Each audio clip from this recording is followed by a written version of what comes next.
पवित्र पोर्टल शिक्षक भरतीच्या कार्यपद्धतीमध्ये मोठा बदल करण्यात आला आहे.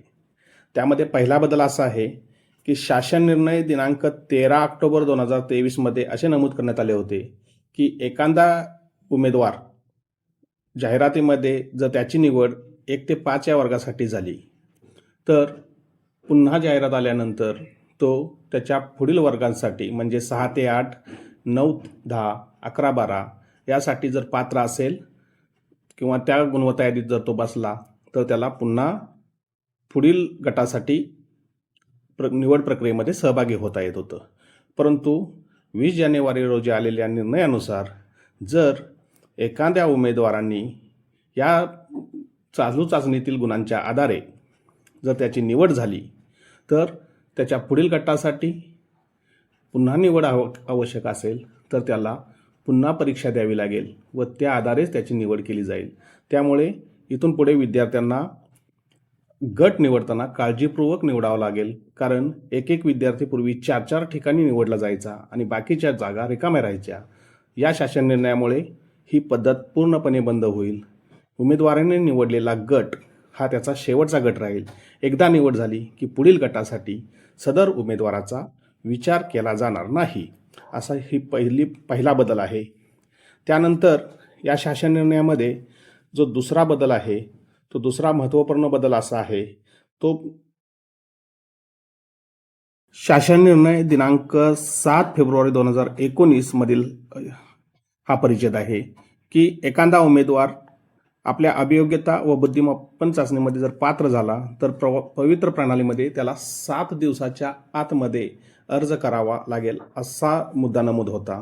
तसेच उपलब्ध जाहिरातीमध्ये त्याच्या गुणवत्तेनुसार जेवढ्या पात्र जागा आहेत त्या सर्व पात्र जागांवर त्याला अर्ज करता येईल असा मुद्दा नमूद होता. परंतु आत्ता जो शासन निर्णय आला आहे त्यामध्ये असे नमूद करण्यात आलेले आहे की जर उमेदवार अभियोग्यता आणि बुद्धिमापन चाचणीमध्ये पात्र गुणासह जर तो पवित्र प्रणालीवर नेमून दिलेल्या कालावधीतच अर्ज करू शकतो. 7 दिवसाची अट इथे काढून टाकण्यात आलेली आहे आणि पूर्वी जेवढ्या पात्र जागा असतील त्या पात्र जागांवर तो अर्ज करू शकत होता. परंतु या निर्णयामध्ये फक्त तो 50 जागांवरच अर्ज दाखल करू शकतो, म्हणजे 50च पर्याय तो लॉक करू शकतो. हा मुद्दा वादग्रस्त ठरण्याची शक्यता आहे, कारण मुलांना 50 जे पर्याय देणार आहेत त्यामुळे हा मुद्दा वादग्रस्त ठरण्याची शक्यता नाकारता येत नाही. त्यानंतर या शासन निर्णयामध्ये तिसरा बदल करण्यात आला आहे. तो असा बदल आहे की 10 नोव्हेंबर 2022चा शासन निर्णय आहे. यामध्ये शिक्षक पदभरतीसाठी जी जाहिरात दिलेली दिनांक आहे या दिनांकापासून कोविड कालावधीमध्ये उमेदवारांना 2 वर्षाची अर्ज करण्यासाठी मुदतवाढ दिलेली होती.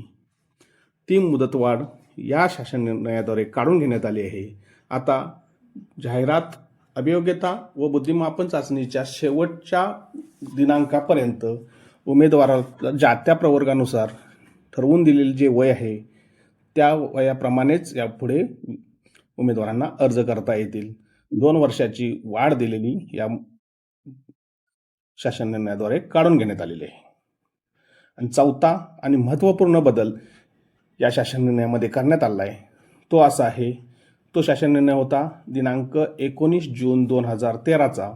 यामध्ये बालकांच्या मोफत व सक्तीच्या शिक्षणाचा अधिकार अधिनियम 2009च्या तरतुदीनुसार इयत्ता 1 ते 8वीला शिकवणारे जे वर्ग आहेत या वर्गामध्ये ज्या शाळांमध्ये सेमी इंग्रजीचे वर्ग सुरू आहेत अशा सेमी इंग्रजीच्या वर्गांवर किमान एक शिक्षक हा इंग्रजी माध्यमातून शिक्षण घेतलेला म्हणजे D.Ed, DTED वगैरे केलेला असावा अशी तरतूद या शासन निर्णयामध्ये करण्यात आलेली होती. आता जो शासन निर्णय आला आहे त्यामध्ये थोडासा बदल करण्यात आलेला आहे. हाही बदल महत्त्वपूर्ण आहे. यामध्ये असं नमूद करण्यात आलेलं आहे की ज्या उमेदवाराचं शालांत परीक्षेचं माध्यम जे असेल म्हणजे मराठी माध्यमाचा विद्यार्थी असेल तर मराठी माध्यमाच्याच सेमी इंग्रजी शाळेवर तो जाईल. उर्दू माध्यमाचा असेल तर उर्दू माध्यमाच्या सेमी इंग्रजी शाळेवर आणि कन्नड माध्यमाचा असेल तर कन्नड माध्यमाच्या सेमी इंग्रजी शाळेवर जाईल. पूर्वीच्या भरतीमध्ये हा खूप मोठा गोंधळ झाला होता. मराठी माध्यमाचा विद्यार्थी उर्दूवर, उर्दू किंवा मराठी माध्यमाचा विद्यार्थी कन्नडवर, उर्दूचा मराठीवर असे विद्यार्थ्यांची निवड झाली होती. तो या निर्णयामुळे ती बंद होईल. तसेच फक्त व्यावसायिक अर्हता डी.एड असेल किंवा बी.एड असेल तरच उमेदवाराची नेमणूक होत होती. यामध्ये बदल करण्यात आलेला असून जर असे उमेदवार उपलब्ध झाले नाहीत, म्हणजे ज्यांची व्यावसायिक अर्हता डी.एड, बी.एड आहेत, असे उमेदवार उपलब्ध झाले नाहीत, पवित्र पोर्टलवर नव्याने जाहिराती दाखल केल्या जातील व त्यामध्ये ज्यांचं 12वी विज्ञान, BA, MA इंग्रजी किंवा BSc, MSc असणारे विद्यार्थी आहेत यांनाही या नवीन शासन निर्णयानुसार संधी देण्यात आलेली आहे. यासारख्या नवनवीन आणि माहितीपूर्ण व्हिडिओसाठी माझ्या चॅनलला लाईक, शेअर आणि नवीन असाल तर सबस्क्राईब व फॉलो करायला विसरू नका. धन्यवाद.